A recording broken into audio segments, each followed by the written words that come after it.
Na komm, wach auf. Guten Morgen, wir sind nicht weit von der 30.000 oder 40.000 Jahre Höhle entfernt. Wir haben gestern Nacht hier gezeltet und es war einfach herrlich. Schaut euch also diesen ehemaligen Rastplatz des Menschen an.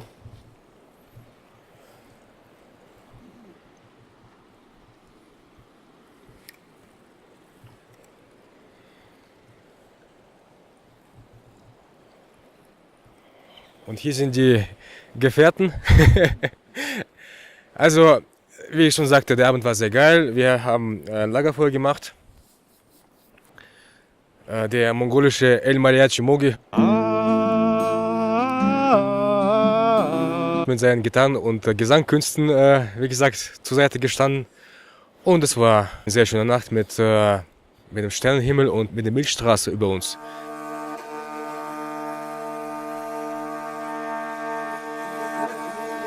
Leute, wie geht es euch? Peter? Ja, nach einem heißen Abend ist eine kalte Nacht gefolgt und ja, ausgeruht sind wir. Die frische Luft hat uns dabei geholfen. Auch nochmal von mir ein Wort zu gestern. Sehr schöner Tag. Eigentlich für mich jetzt der beste Tag insgesamt bisher in der Reise. Tolle Sache. Angefangen von einem Wasserfall über eine kleine Wagenreparatur und dann die Höhle, steinzeitliche Art, vorsteinzeitliche Art. Und jetzt das Lagerfeuer, war super. AG? So, erstmal schon guten Morgen. Mir geht's auch so wie immer gut. Es war übrigens, das ist unsere erste Zeltübernachtung gewesen und wie der Peter gesagt hat, der Nacht war ein bisschen kalt, so wie in meiner Handy steht, das war -2 Grad in der Nacht. Aber hatte Spaß gemacht, aber es war nicht so schlecht, das ist erfrischend, aber es war sehr gut. Kapitän Mogi? Oh, für mich war auch eine sehr schöne Nacht. Also. Ich habe gestern ein bisschen wenig geschlafen und diese Nacht hat es super gut geschlafen. Also ihr habt schon alles darüber erzählt, also wie wir gestern einen schönen Abend gehabt haben. Und heute unser Ziel ist das nach ein bisschen nördlich, mongolische größte Salzwassersee. Also etwa 350 Kilometer mussten wir, mehr als 300. Wie heißt der See? Obst heißt das.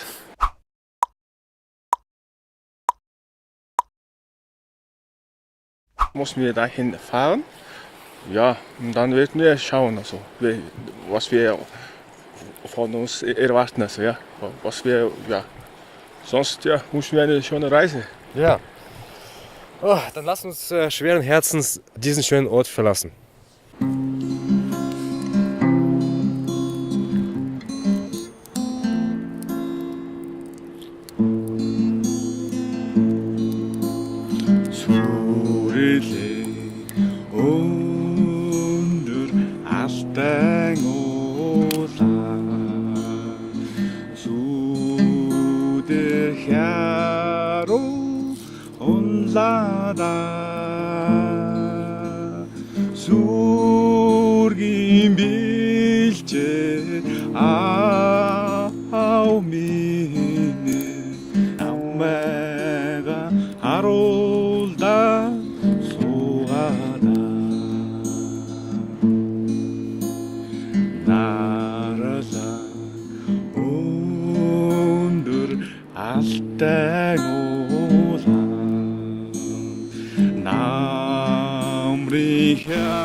явжасэна. Das hört sich gut an. За юу руу явах гэж байна? Буйнт руу яаж явдэ? Өөдрөө. Тэ. Энэ юу наадах замаа дагаа шүү дээ. Ийш ингээл Аа тийм хажуугаар нь ингээд дагаа яваад. Виктор Айнда буйн засалаар явж болохгүй юм уу? Also, ich finde es gut, dass AG sich des Öfteren bei den Einheimischen nach dem Weg vergewissert. Wir haben den Mann hier zwar bei seinem Toilettengang gestört, aber ja, so kommt man mit interessanten Menschen in Kontakt und lernt das Land besser kennen. Аа тийм тэр чинь даваад очоод юутаа хаг замтайгаа нийлээ шүү. Тэгээд буйн руугаа явчихна хаг зам. За баярлалаа. Баярлалаа.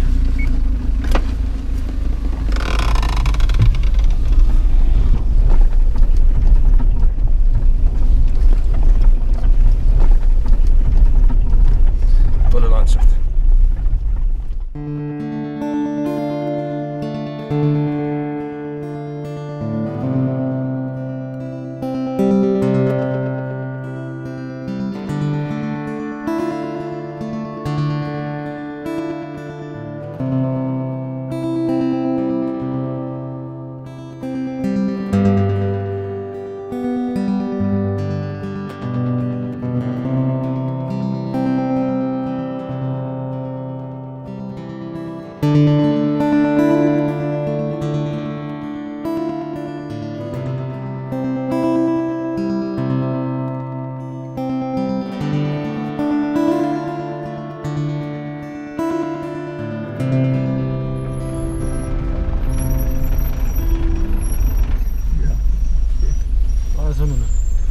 Юу асуух вэ? Хоолыг чир газар хаагруу.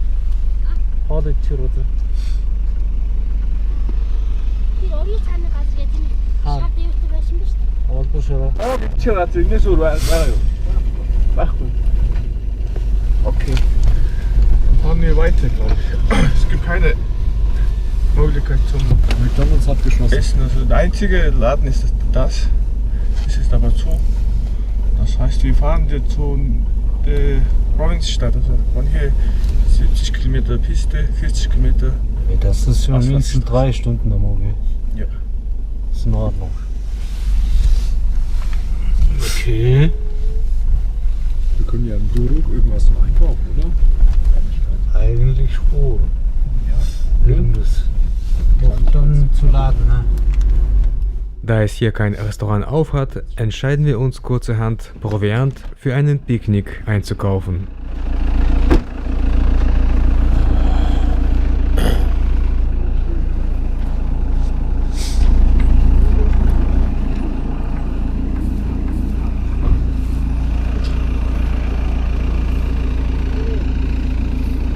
Motorradgang ist auch hier.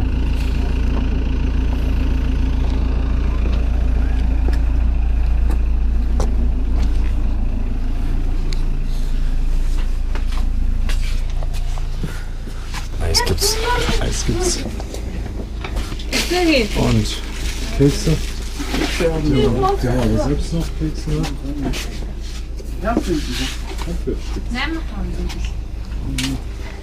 Korre. Wir haben das Schnee gekauft. Chips hat's auch noch. Chips haben wir auch. Magst du Chips? Besser Kekse. Nudelsuppe gibt's. Nudeln. Das habe ich. So.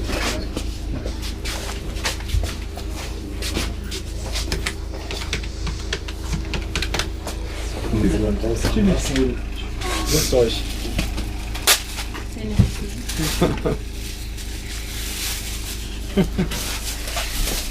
So, ich mache ihn auf. Wir sind jetzt also im Westen des Landes in einem kleinen Sum namens Ölgi. Es ist interessant, dass ein paar hundert Kilometer westlich es eine Stadt gibt, die genauso heißt, Ölgi. Und das ist die Hauptstadt der Provinz Bayan-Ulgi. Diese Stadt wurde weltberühmt dank der ethnischen Minderheit der Kasachen, genauer gesagt den kasachischen Adlerjägern. Die kasachische Tradition, Steinadler für die Jagd zu trainieren, soll über 6000 Jahre alt sein. Und so einfach sind sie gar nicht zu trainieren. Es sind keine Haustiere, sondern stolze Raubvögel. die nur belohnt werden können und jede, auch winzige Bestrafung früher oder später 100-fach zurückzahlen. Jedes Jahr am 1. Oktoberwochenende findet in Ölgii, in der Provinz Bayan-Ölgii, das berühmte Golden Eagle Festival statt, auf dem die kasachischen Adlerjäger oder die sogenannten Berkutchi ihre Jagdtradition feiern. Dabei werden die Fähigkeiten der majestätischen Steinadler und deren Trainer zur Schau gestellt. Auf Pferden und in schöner Jägermontur kämpfen die Teilnehmer und ihre Steinadler für solche Preise wie bester Adler und Besitzer, bester Jagdadler und bester Adler für die Ortung des Besitzers aus Entfernung. Das muss ein Hammer-Event sein. Schade, dass wir eigentlich nicht allzu weit, aber zu früh dran sind. Auf diesem Festival wäre ich nur zu gerne dabei gewesen.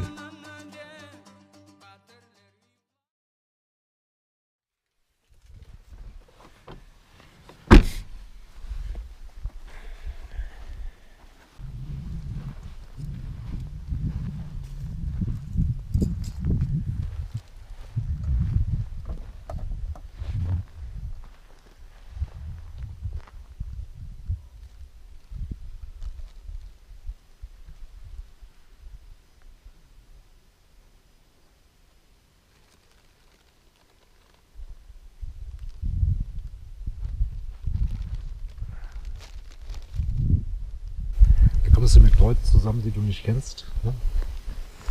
Erstens. Und es muss ja nicht immer gut laufen. Ja. Da haben wir ganz unterschiedliche Charaktere. Oh Gott. Und dann ist ja alles so verplant. Du kannst dir dann als Gast da nicht mehr Einfluss nehmen auf, wie die Reise verläuft.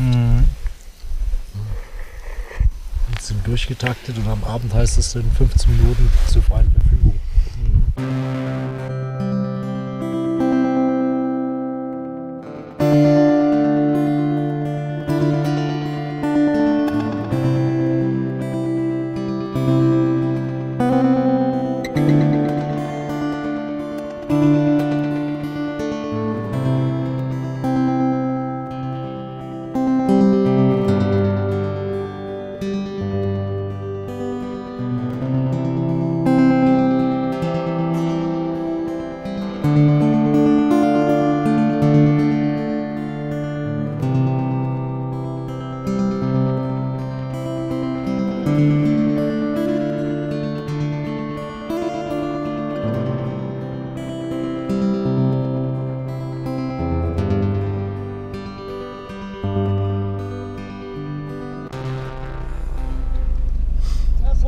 За сайн.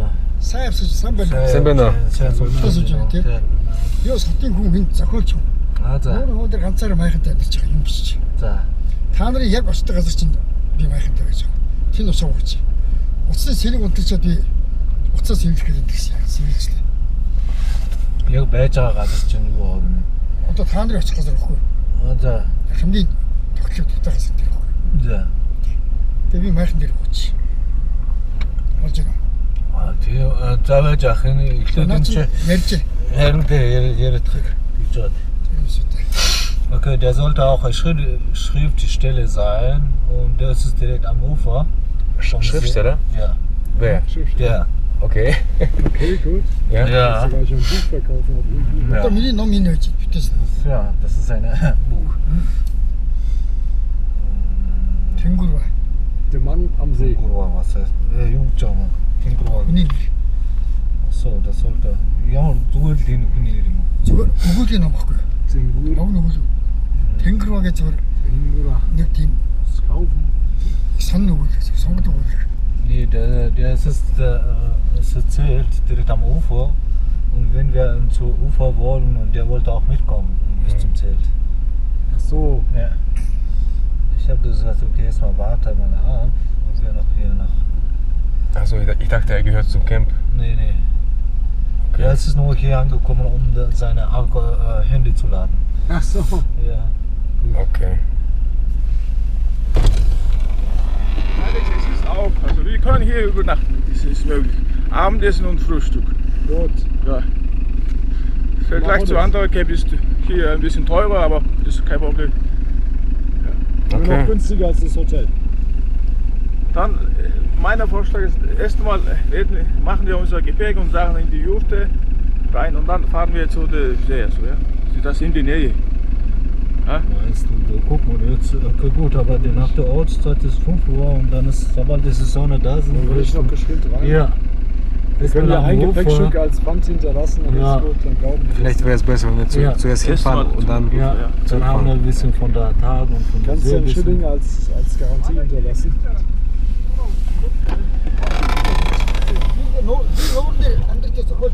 Oh, da. Bitte in Ordnung, komm Wie hier. spät ist das? Ist 5 Uhr. 5 Uhr. Weiß vor Salz, ne, bitte? Ja, bitte nicht.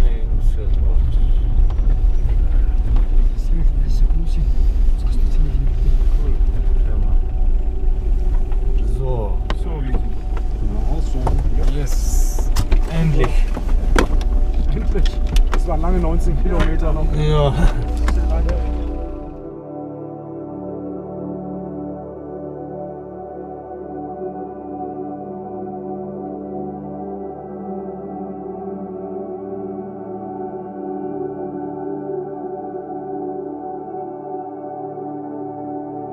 Wir sind am Ziel der heutigen Etappe, am Ufsnur oder Ufssee. Das ist der größte See der Mongolei. Mit ca. 3350 Quadratkilometern ist dieser Salzwassersee 6-mal so groß wie der Bodensee. Er bildet das Zentrum des UNESCO-Weltnaturerbegebietes Ufs-Nur-Senke, das alle Landschaftsformen Zentralasiens auf engstem Raum bietet. Auch wenn dieser See sehr salzhaltig ist, im Winter bei Temperaturen bis zu minus 50 Grad friert auch er zu.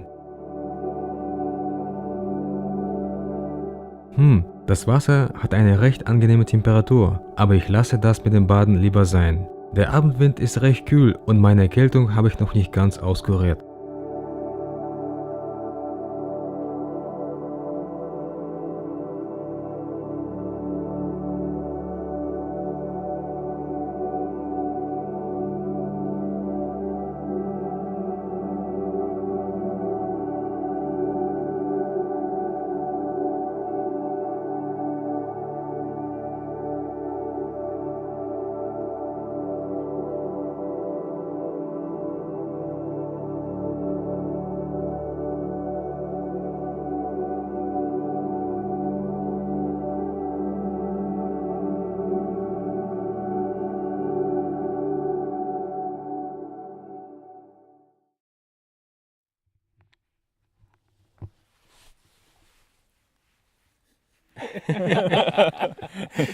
Ja, wir sind jetzt in einem Judencamp am See Ufs.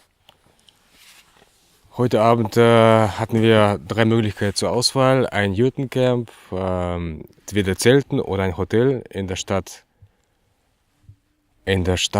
Ulangom, ja. Und auf dem Weg zum Ufsee haben wir dieses Judencamp hier entdeckt und ja, haben uns dann entschieden, hier zu bleiben. Ist auch am besten, denke am praktischsten so. Somit wäre der Tag gelaufen. Das war eine lange und wieder mal anstrengende Pistenfahrt und wir sind froh, hier zu sein.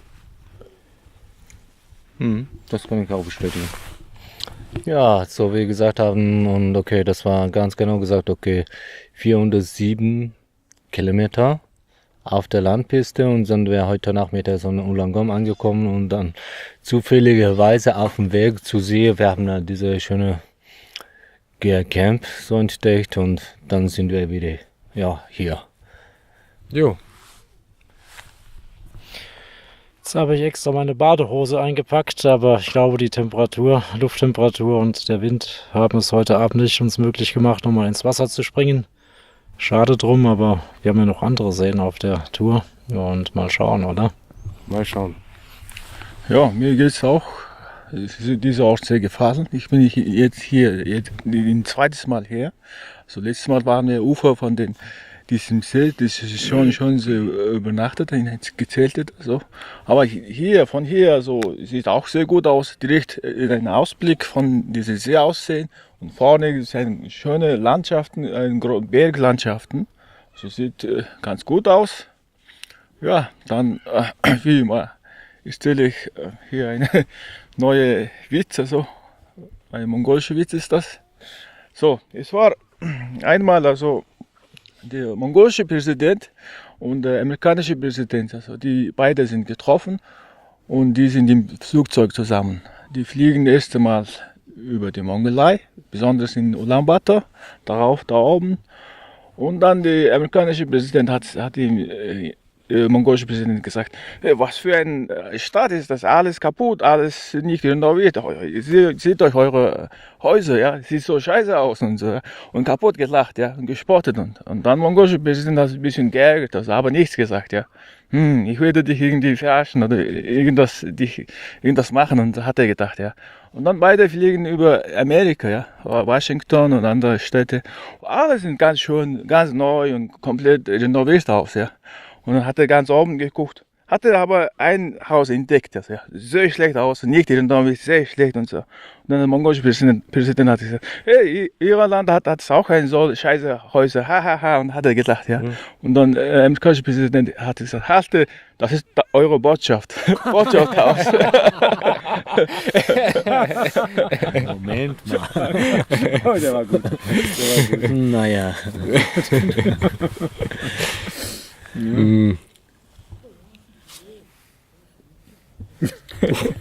Wer zuletzt lacht am besten. Ja, ich bin nicht gegen Mongolen, also Mongolei und so, aber das ist auch ein bisschen Wahrheit. Früher war Ulaanbaatar sehr schlecht, also besonders die Häuser und so, besonders der Gehviertel, aber heutzutage ist das besser geworden. Besonders der Mitte im Zentrum der Stadt entwickelt sich sehr schön. Ja. Übrigens, das ist der erste Witz, den Mojo uns nicht erklären muss. Naja. Ja.